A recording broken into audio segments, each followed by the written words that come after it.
Hi everyone, I'm Suma Babu, the artist behind Palette Life. Hope you all are doing great. Today, I just want to introduce my studio where I normally sit for painting. This is my studio. I always keep my workspace clean and tidy. Coming to work on a messy desk doesn't get my work started.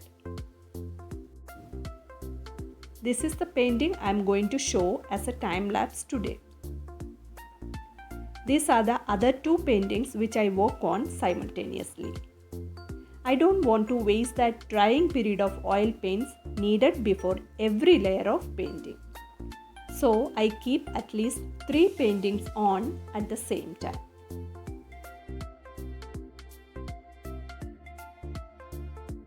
Soon I'll share the final painting process of these two paintings also. Oil paints are my favorite medium.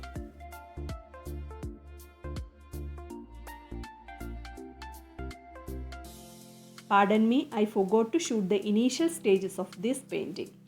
Whatever I could, I'll show it to you today.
This is the final outcome.